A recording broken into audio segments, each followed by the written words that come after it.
കാരശ്ശേരി മാഷിന്റെ വാക്കുകൾ ഉദ്ധരിക്കുകയാണെങ്കിൽ അധികാരമില്ലെങ്കിൽ കോൺഗ്രസിലെ മുഴുവൻ MLA-മാരും BJP-യിലേക്ക് പോകാനുള്ള സാധ്യതയുണ്ട്. വെറുതെ അല്ലല്ലോ, അധികാരം നഷ്ടപ്പെട്ടപ്പോഴൊക്കെ പോയ ചരിത്രമുണ്ട്, അധികാരം കിട്ടിയപ്പോഴും പോയിട്ടുണ്ട്. പി രാജീവ് പറയുന്ന പോലെ അധികാരം കിട്ടിയാൽ അപ്പാടെ പോയ ചരിത്രമുണ്ട് അരുണാചൽ പ്രദേശിൽ, അധികാരം കിട്ടിയില്ലെങ്കിലും അപ്പാടെ പോയ ചരിത്രമുണ്ട് അത് മധ്യപ്രദേശിൽ, പലയിടങ്ങളിലും നമ്മൾ നേരിട്ട് കാണുന്നതാണ്. അതുകൊണ്ട് കേരളത്തിൽ ഈ വിവാദങ്ങൾ ആരെ തുണയ്ക്കുമെന്നൊരു ചോദ്യം കൂടി പ്രസക്തമാണ്. അപ്പോൾ ഇതിനൊരു പശ്ചാത്തലമുണ്ട്.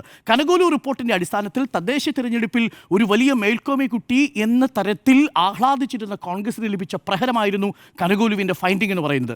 ഇതിനെ തുടർന്നാണ് വലിയ വിവാദങ്ങൾക്ക് സാധ്യതകളുണ്ടോ എന്ന് നോക്കുന്നത്. നോക്കൂ, അതിനു മുമ്പ് തന്നെ എത്രയെത്ര അസത്യപ്രചരണങ്ങളാണ് നടത്തിയത്. ഇപ്പോൾ ഏറ്റവും ഒടുവിൽ പുറത്തു വന്നിരിക്കുന്ന വിവരമാണല്ലോ ഈ ആഗോള അയ്യപ്പ സംഗമം. ഇതിൽ തന്നെ 3 പ്രധാനപ്പെട്ട കാര്യങ്ങൾക്ക് മാധ്യമങ്ങൾ കൂടുതൽ ശ്രദ്ധ നൽകി. ആ 3ഉം പൊളിഞ്ഞു വീഴുന്നതാണ് നമ്മൾ കണ്ടത്.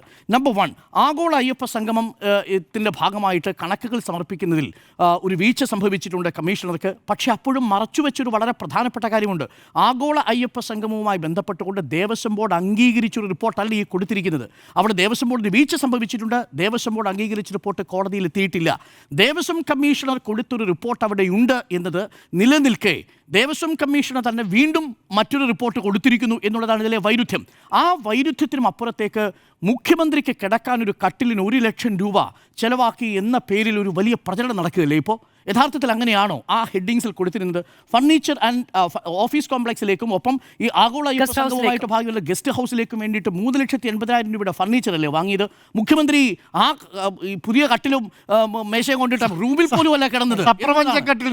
സപ്രപഞ്ചക്കട്ടിൽ എന്ന മട്ടിലുള്ള പ്രചരണം നടത്തുകയാണ്. അതായത് നോക്കൂ, എങ്ങനെയാണ് നയതന്ത്രത്തിലൂടെ സ്വർണ്ണക്കടത്തി നടത്തിയത്. ആ സമയത്തുണ്ടായ വലിയ വിവാദമായിരുന്നു ബിരിയാണി ചെമ്പിലൂടെ സ്വർണം കടത്തി. ബിരിയാണി ചെമ്പിലൂടെ സ്വർണം കടത്തിയതാണ് 2021 പ്രതിപക്ഷത്തിന്റെ കുപ്രചരണമെങ്കിൽ ഇപ്പോൾ മുഖ്യമന്ത്രി കടന്ന സപ്രപഞ്ചക്കട്ടിലിന് 1 ലക്ഷം എന്നുള്ളതാണ് അടുത്ത പ്രചരണം. ഇതാണ് ഞാൻ പറഞ്ഞത്, അന്നത്തെ PR ഇന്നത്തെ PR വേഴ്സസ് PR എന്ന മട്ടിലേക്കാണ് കാര്യങ്ങൾ പോകുന്നത്. വസ്തുത അതാണോ? വസ്തുത അതല്ല. ദേവസ്വം ബോർഡ് ഈ റിപ്പോർട്ട് കണ്ടിട്ടില്ല. ദേവസ്വം ബോർഡ് 17-ാം തീയതി കൂടിച്ചേരുമ്പോൾ മാത്രമാണ് ഈ റിപ്പോർട്ടുകൾ വെറ്റ് ചെയ്ത് ദേവസ്വം കമ്മീഷണർ നവംബർ മാസം 4-ാം തീയതി കൊടുത്ത റിപ്പോർട്ടിൻ്റെ അടിസ്ഥാനത്തിൽ ഒരുപക്ഷെ കണക്ക് പുറത്തു കൊണ്ടുവരിക.